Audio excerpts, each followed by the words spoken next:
मेरा एक ये सवाल है कि कल आपका मैं सत्संग सुन रही थी तो उसमें आपने बोला था सामने से दर्शन होता है और जो उनका उनकी प्राप्ति और जिनका नहीं होता है, मतलब जिनको वैसे मिल जाते हैं तो उसमें कुछ डिफरेंस रहता है, तो मैं वही पूछ रही थी क्या डिफरेंस रहता है उनमें।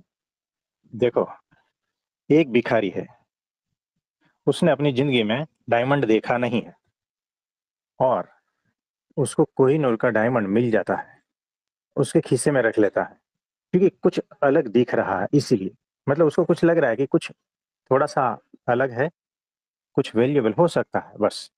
फिर उसको भूख लगती है और रास्ते से जो है गुजरता है, कोई खाना नहीं देता है। फिर वहां एक पाँव वाला रहता है, वो 2 पाँव देता है, उसको बोलता है कि तेरे खीसे में जो ये है ना, पत्थर चमकता हुआ, वो मुझे दे दे, मैं तेरे को 2 पाँव देता हूँ और 2 पाँव एक्स्ट्रा भी दे देता हूँ और फ्री में देता हूँ, ठीक है। तो भिखारी उसको वो दे देता है। भिखारी को पता नहीं है ये क्या चीज थी। वैसे ही जिसके ऊपर अनायास कृपा हो जाती है ना, उसको पता नहीं होता है कि ये क्या है, ये कौन सी वैल्यूएबल चीज है, और वो उसको जो है ना एकदम सस्ते में हल्के में छोड़ देता है और चला जाता है वहां से। ये होती है अनायास कृपा। हमारे पास बहुत से लोग आए हैं और इसी तरह से चले भी गए हैं, उसे पता ही नहीं है उसको क्या मिला है। तो जब तक वो दृष्टि नहीं आती ना, तब तक उसकी वैल्यू नहीं कर पाते। वो दूसरा एक व्यक्ति है जिसको पता है कि कोहिनूर डायमंड क्या होता है और उसके लिए वो प्रयत्न कर रहा है, जी जानकर मेहनत कर रहा है, बहुत सारा पैसा इकट्ठा किया है, और उसके बाद में उसको पता है कि कोहिनूर डायमंड उसका वैल्यू क्या है, तो वो सारा कुछ अपना लुटा देने को तैयार है, लेकिन उससे वो चाहिए। और एक बार वो मिल गया तो फिर किसी भी कीमत पे वो छोड़ता नहीं है, क्योंकि उसे पता है, उसकी वैल्यू उसे पता है। इसी तरह से अक्षर ब्रह्म सत्पुरुष की वैल्यू जिसे पता है ना, जो जागृत है ना, वो किसी भी कीमत पर छोड़ता नहीं है, चाहे जान चली जाए, किसी भी कीमत पर छोड़ता नहीं। और जिसको सस्ते में मिला है ना, जिसको पता ही नहीं है ना, कि क्या है, क्या ढूंढ रहे हो, है ना, क्यों भटक रहे हो, ये सब कुछ पता ही नहीं है, उसके लिए वो जो अक्षर ब्रह्म सत्पुरुष कुछ नहीं है। उसको सिर्फ इंसान दिखते हैं, ठीक है, थोड़े बहुत बड़े इंसान ऐसा, और वो छोड़ के चले जाता है। प्रश्न यही था ना कि अनायास मिल जाता है और नहीं नहीं, ये अब प्रश्न ये है जैसे वो भिखारी जो भिखारी है तो उसमें तो कभी उसकी भी क्या गलती, आप बताओ। कोई गलती नहीं है। हम कह रहे हैं ना, किसी की कोई गलती नहीं है, लेकिन हाँ, उसको अनायास मिला है, मतलब मेहनत के बगैर मिला है, इसीलिए उसकी कोई वैल्यू नहीं होगी उसका जीवन में, तो क्योंकि उसको मैंने पता ही जैसे नहीं है। यानी कि देखो, मैं भूखा नहीं हूं और मुझे रोटी दी गई है, तो उसकी मेरे लिए क्या वैल्यू है, कुछ नहीं है। तो इसी तरह से वो रोटी जो है ना, या तो वो फेंक के चला जाएगा, लेकिन जो भूखा है ना, उसको पता है उसकी वैल्यू क्या है। तो जी, इसके बाद में जो है वो भूखा है 4 दिन से, और उसके बाद में जिसने वो फेंकी है ना रोटी, वो उठा लेता है, उसको खाता है, तब जो तृप्ति, तब जो आनंद मिलता है वो अलग होता है।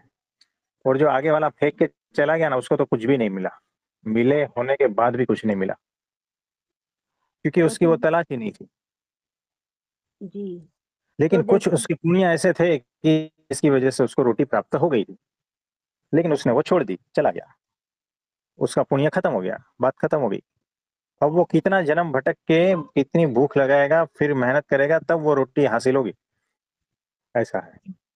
तो मतलब जिसका इसको ऐसे मतलब जिसका पुण्य होता है, मतलब कुछ भी तो वहां तक पहुंच जाता है, फिर अगर वो हाँ पहचान नहीं पाया तो वो पुण्य सारा खत्म हो जाएगा।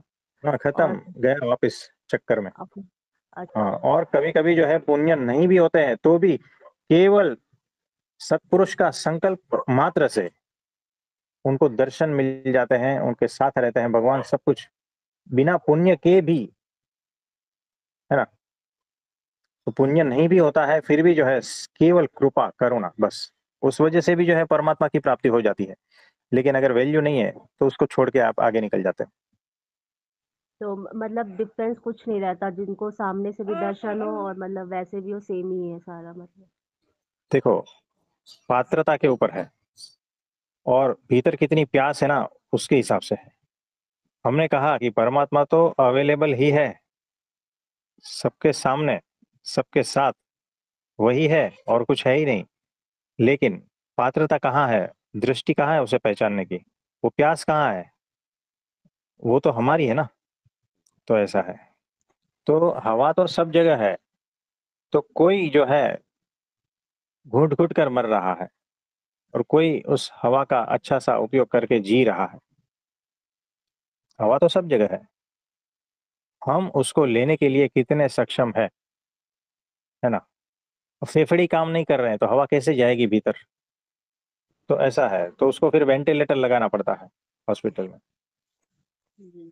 जबरदस्ती हवा डालो निकालो ऐसा, तब जाके वो ऑक्सीजन जाएगा, तब जिंदा रहेगा। तो ऐसा है, तो सत्संग परमात्मा तो सभी जगह है, सब जगह है, प्रकट अप्रकट रूप में सब जगह है। हमारी प्यास कितनी है, हमारी पात्रता कितनी है, उस पर सारा डिपेंड है ना। हमारी दृष्टि है पहचानने की, तो सारा कुछ हो जाएगा, ऐसा है।